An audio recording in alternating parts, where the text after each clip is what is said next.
సల్మాన్ గారిని హత్య చేయడం చాలా దారుణమైనటువంటి విషయం. మొదటి నుంచి కూడా దళితులన్నా దళిత నాయకులన్నా చంద్రబాబు నాయుడు గారికి చిన్న చూపు ఉంది.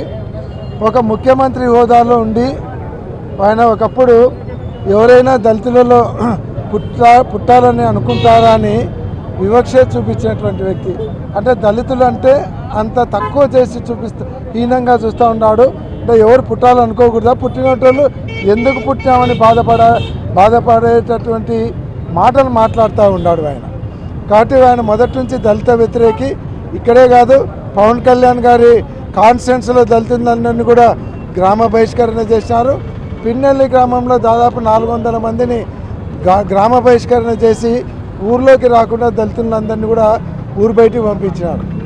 అట్లనే మాకు కర్నూలు జిల్లా వెల్దుర్తి మండలంలో బోరెడ్డిపల్లిలో కూడా దళితులను గ్రామ బహిష్కరణ చేసినటువంటి సంఘటన ఉంది. కాబట్టి దళితులందరి మీద కూడా వివక్ష చూపిస్తూ ఉన్నాడు. వైఎస్ఆర్ కాంగ్రెస్ పార్టీ నాయకులను కార్యకర్తలను చూసి భయంతో దాడులకు పాల్పడుతూ ఉన్నారు. ఈరోజు రెడ్ బుక్ రాజ్యాంగం అని ఎగిరెగిరి పడుతున్నారు. రేపొద్దున ఇదే రెడ్ బుక్ రాజ్యాంగాన్ని పెట్టుకొని ఎగిరిపడే వాళ్ళందరికీ జగన్మోహన్ రెడ్డి గారు అధికారంలోకి వస్తే కాళ్ళు ఇరుగుతాయనేది కూడా గుర్తుపెట్టుకోవాలని కూడా చెప్తా ఉన్నాం. ఎందుకంటే ఎంత పైకి ఎగురితే అంత కింద పడితే కాళ్ళు ఇరుగుతాయి. అది గుర్తుపెట్టుకోండి. మీరు ఎటువంటి కార్యక్రమాలు చేస్తున్నారో వడ్డీతో సహా తిరిగి ఇచ్చేదానికి మేము సిద్ధంగా ఉంటాం. వైఎస్ఆర్ కాంగ్రెస్ పార్టీ నాయకుల కార్యకర్తల సహనాన్ని చేతగంతనంగా తీసుకోవద్దు.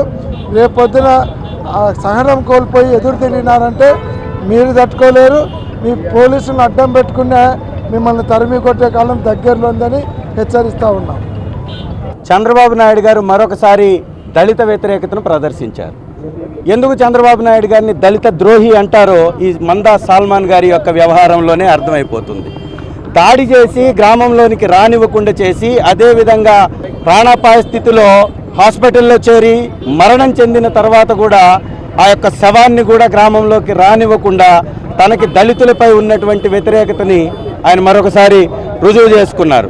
ఎవరన్నా దళితుల్లో పుడతారా అని మాట్లాడినటువంటి వ్యక్తి ఈ దేశ చరిత్రలో రాజకీయాల్లో ఉన్నారు అంటే అది ఒకే ఒక్క చంద్రబాబు నాయుడు తప్ప మరొకరు లేనే లేదు.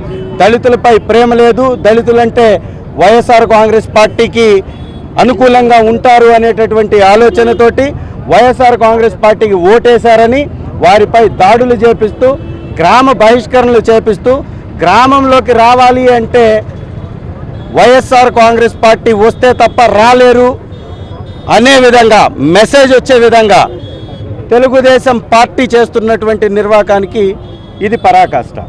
రెడ్ బుక్ అనేటటువంటి ఎర్ర బుక్ చేతిలో పెట్టుకొని ఎర్రి బుక్ పరిపాలన చేస్తున్నటువంటి వ్యక్తి చంద్రబాబు నాయుడు గారు, పవన్ కళ్యాణ్ గారు, అలాగే లోకేష్ గారు. వాళ్ళ ఫెయిల్యూర్సే ఈ శాంతి భద్రతలకు విఘాతం కలగడానికి కారణం. గురజాలలో నరమేధం జరుగుతుంది, పల్నాడులో నరమేధం జరుగుతుంది, కొట్టుకు చేస్తున్నారు. జేబీఆర్ అనేటటువంటి కార్, జోలకంటి బ్రహ్మానందరెడ్డి గారు సంబంధించినటువంటి కార్ ఇద్దరిని గుద్దేసి చంపేస్తే, హత్య చేస్తే పిన్నెల్లి సోదరులను తీసుకెళ్లి జైల్లో పెట్టి పైశాచిక ఆనందం పొందుతున్నటువంటి రాక్షస నియంత పరిపాలన చేస్తున్నటువంటి ప్రభుత్వం కూటమి ప్రభుత్వం. ఇది ఒక గడాఫీనో లేకపోతే ఒక హిట్లర్నో తలపిస్తుంది తప్ప పరిపాలన, రాజ్యాంగ పరిపాలన ఇక్కడ కనపడట్లేదు అనేది మాత్రం వాస్తవం. ఇదే పరిస్థితి కానీ కొనసాగితే చంద్రబాబు నాయుడు గారి మీద, పవన్ కళ్యాణ్ గారి మీద, లోకేష్ గారి మీద దళితులు తిరగబడక తప్పదు. ఎందుకంటే లోకేష్ గారి యొక్క అమరావతిలో కూడా వారు ప్రాతినిధ్యం నిర్వహిస్తున్న చోట కూడా జరుగుతున్నటువంటి హత్యలు కానీ, జరుగుతున్నటువంటి మానభంగాలు కానీ అన్ని దళితులపైయే జరుగుతున్నాయి. అదేవిధంగా పవన్ కళ్యాణ్ గారు సనాతన ధర్మం పేరుతోటి వేషాలు వేసుకొని తిరుగుతూ దళితులపై అక్కసి వెళ్ళగక్కుతూ దళితుల్ని గ్రామాల నుంచి బహిష్కరిస్తున్నటువంటి పరిస్థితి కనపడుతుంది. హోంమంత్రి, సాక్షాత్తు హోంమంత్రి దళితురాలై కూడా దళితురాలుపై అత్యాచారం చేస్తే వారిని ఈరోజు కూడా పట్టుకోలే. మందా సల్మాన్ పై దాడి చేసినటువంటి వాళ్ళని ఈరోజుకు పట్టుకున్నారా? ఒక వ్యక్తిపై బలంగా రాడ్లతోటి దాడి చేసి చనిపోయిన తర్వాత అదే వ్యక్తి మీద కేసు కట్టినటువంటి చెత్త పరిపాలకుడు ఉన్నాడు అంటే చంద్రబాబు నాయుడు గారు. ఇది ఎంత చెప్పినా, ఇంత దిగజారుతున్నారు రాజకీయంగా అని చంద్రబాబు నాయుడు గారు చెప్పడానికి ఈ సాల్మాన్ గారి ఉదాంతం మరొక రుజువు. ఆ రోజు కారంచేడు నుంచి ఈరోజు పిన్నెల్లి గ్రామం వరకు దళితులే తన టార్గెట్, వైఎస్ఆర్ కాంగ్రెస్ పార్టీ నాయకులే తన టార్గెట్. వైఎస్ఆర్ కాంగ్రెస్ పార్టీ మరొకసారి రాబోతుంది అనేటటువంటి సంకేతాలు ఉన్నాయి కాబట్టి అనగదొక్కేటటువంటి ప్రయత్నం, సర్వేలన్నీ వ్యతిరేకంగా ఉన్నాయి కాబట్టి అనగదొక్కేటటువంటి ప్రయత్నం. ఈ దేశంలోనే 20 లక్షల జాబ్ కార్డులు తొలగించి దళితులపై, బలహీన వర్గాలపై, పేదలపై అక్కసు వెళ్ళగక్కినటువంటి ప్రభుత్వం ఏదన్నా ఉంది అంటే అది చంద్రబాబు నాయుడు గారి ప్రభుత్వం.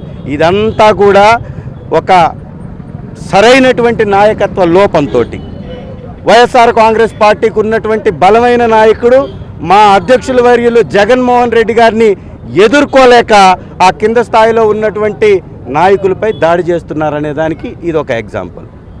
ఇది ఎర్రపతినేని గారు చేపించినటువంటి హత్య ఖచ్చితంగా ప్రభుత్వ హత్య. ఇది దాన్ని ఖండిస్తున్నాం.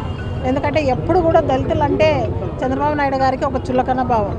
4 సార్లు ముఖ్యమంత్రి అయిన చంద్రబాబు నాయుడు గారు గతంలోనే సీఎంగా ఉన్నప్పుడే దళితుల ఇళ్లలో ఎవరైనా పుట్టాలా అనుకుంటారా అని చెప్పి అనడము, మరి అదిగాక బీసీల తోక కట్ చేస్తామనడము, ఓ సీఎం నోటి నుంచి రాని మాట్లాడి ఈరోజు అనడం కూడా అప్పట్లో చూసాం. కాబట్టి ఈరోజు లోకేష్ గారు ఒక రెడ్ బుక్ రాజ్యాంగం అనుకుంటూ రెడ్ బుక్ రాజ్యాంగాన్ని నిజంగానే తలపిస్తున్నాడు. ఎందుకంటే ప్రజలు మిమ్మల్ని గెలిపించాడు లోకేష్ గారు, ఎవరు కాదు, ప్రజలు ఓట్లేసి గెలిపించాలని చెప్పేసి ఈరోజు ఆ ప్రజలనే మీరు బాగా చేయక హత్య రాజకీయానికి తెగమన్నారు. ఈరోజు ప్రజలు ఉగ్రరూపులైతే మీరంతా కూడా ఏ విధంగా ఎక్కడికి పారిపోతారు? ఒకసారి ఆలోచన చేసుకోవాలి. రాజకీయ నాయకులు అంటే రాజకీయంలో మీ అధికారం ఉన్నన్నాళ్ళు ఏం చేశామనేది ఒక బేరీజ్ చేసుకోవాలి.